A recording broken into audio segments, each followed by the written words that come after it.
लाइका उठा लेला मैं महफिल से, दिलवा चुरा गइल सजनी एक झलक से।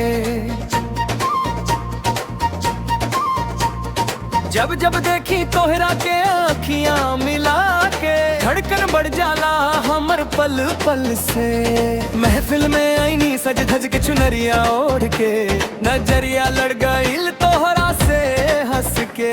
का जाने कब दिलवा दे बैठोनी तोहरा के, अब चैन ना आवे दिन होखे के रात से।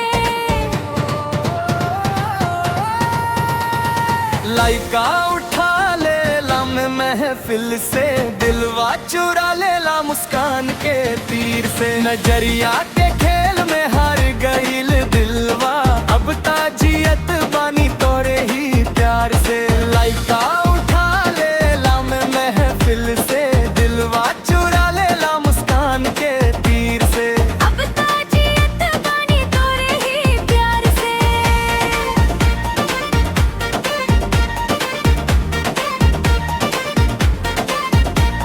स्टेज पर नाचत रहली तू बन के बिजुरिया, देखते ही हो गइल दिलवा हमार बररिया। गोर गोर गाल तोहार होठवा गुलाबी लागे, जैसे उतर आइल हो स्वर्ग के परिया। तोरे मुस्कान पर जान दिल देबे हो, प्यार के कहानी नया लिखवा देब हो। जावन सपना देखनी बचपन से सजनी, तोहरे संग होके सच बना देब हो।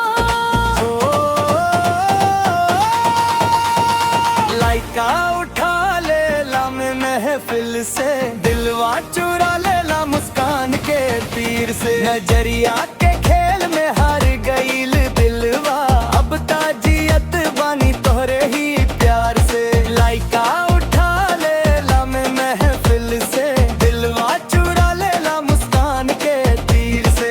अब ताजियत बानी तोहरे ही प्यार से।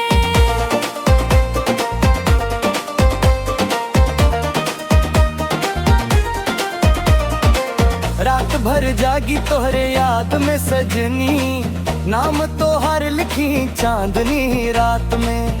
तू बन गईलू अब जान से प्यारी, रहब साथ तोहरे हर हालात में। सिंदूर के सपना सजवल बानी हो, छोड़ब ना साथवा जन्म जन्म तक।